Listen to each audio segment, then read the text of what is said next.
Collector's editions have been a part of gaming culture for as long as I can remember. I mean, the option to purchase a blinged out copy of a game you're hyped for is definitely appealing. Lots of times these things range from something as simple as a steelbook case, and sometimes they take things to a much higher level by offering things such as statues or other cool keepsakes inspired by the game in question. Hello there, I'm Colin, otherwise known as Delicious Morsels, and today we are addressing the Collector's Edition problem. Now, I do enjoy myself a good collector's edition, even though they're usually a bit out of my price range. Although whenever a game is on the horizon that I'm really looking forward to, I still always keep an eye out for special versions, and if I can afford to, I go with that version. And up until these last few years, these special editions have almost always had one vital thing in common. They all included a physical copy of the game. Lately though, things have changed. With the rise of digital gaming, something that is ever more prevalent now that both Xbox and PlayStation have discless variants of their current generation consoles, some collector's editions are opting to pack in codes redeemable for a digital copy of the game in question rather than a physical disc. Take for instance the recently revealed collector's editions for God of War Ragnarok. The two highest tiers available, the standard collector's edition and the even fancier Jotnar edition, both feature a plethora of knickknacks ranging from a steelbook case to a freaking replica of Thor's signature hammer, Mjolnir itself. But one line of text sticks out to myself and many other gamers: no game disc included. Instead, we are treated to a code to download a digital copy of the game. No disc to put inside that beautiful steelbook case, and if we wanted one, well, we're stuck spending another $70 or more depending on region on a second copy of the game. Of course, there are multiple potential reasons for this. We all know the pandemic has wreaked havoc on just about every industry imaginable these past couple years, and the gaming industry hasn't been an exception. The logistics alone behind shipping a physical disc produced in one factory with a bundle of extras produced in one or maybe more additional factories was already a challenge before the hellscape we currently find ourselves in. So for that reason, I can see them opting for a digital copy of the game to alleviate some of that. Then there's also the fact that a lot of players this console generation are playing on a console that doesn't even have a disc drive. Should they also be required to purchase a second copy of the game should they decide to include physical copies in these collector's editions instead? I theorize that this move to digital is more a lesser of two evils than corporate greed like some would have you believe.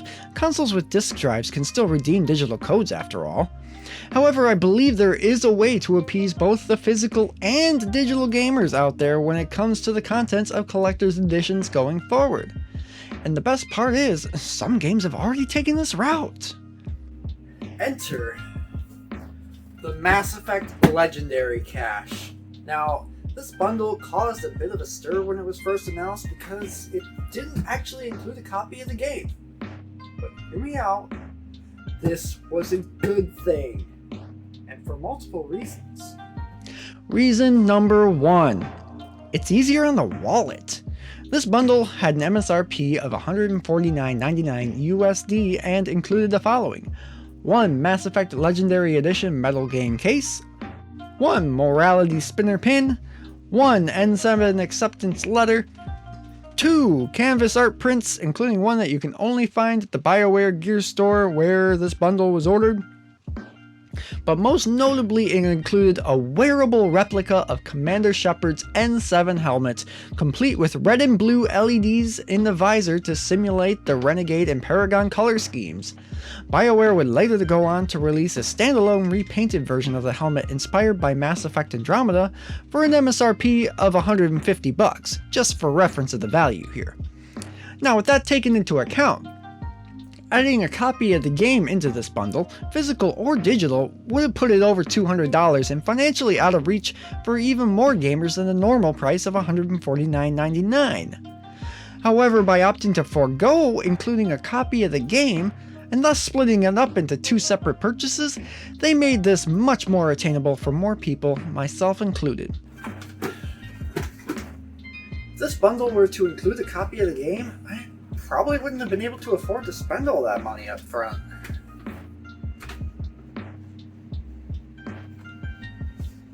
But But instead I was able to pre-order the bundle and then just pick up a copy of the game itself a couple months later when it launched. It was a win-win for me, and I think it can be for all of us if the industry at large adopts this approach. For most game releases, there will always be plenty of copies available physically on launch day, and availability is never an issue for those that buy digital, so there's really no need to pre-order a copy of the game alongside these large collector's editions. And the small digital pre-order bonuses aside, of course, though these are rarely worth the trouble, especially nowadays. Reason number 2. It entirely circumvents the physical versus digital conundrum. So in addition to making them more accessible by taking some of the pressure off your wallet, nobody gets screwed over by being forced to buy a version of the game they don't want. Seems like an easy solution to me. At the end of the day, this industry is changing whether we grumpy old gamers want it to or not. And as much as I will always continue to advocate for physical media, especially in video games, I can't deny the growing presence and popularity of digital options. With that being said, I really think the best solution for future collector's editions of games is to just remove the game from the equation. And instead of marketing them as collector's editions, market them more as collector's bundles or something of the like. I think this is the best way forward. And lastly, Nintendo. If you're going to insist on forcing a bunch of ravenous JRPG nerds to use your website to pre-order a special edition version of your game, make sure your site works. But anyway, thank you so much for checking out this video. What do you think the solution is to this collector's edition problem? Drop a comment down below and let me know, and don't forget to like and subscribe for more gaming content in the future.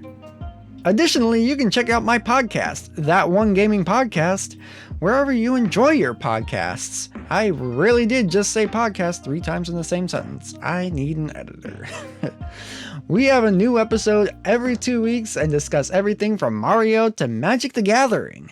They find their way here to YouTube eventually as well, but the audio feeds are always available first. Links will be in the description below. See you next time. I'm Commander Shepard, and this is my favorite video on the Citadel.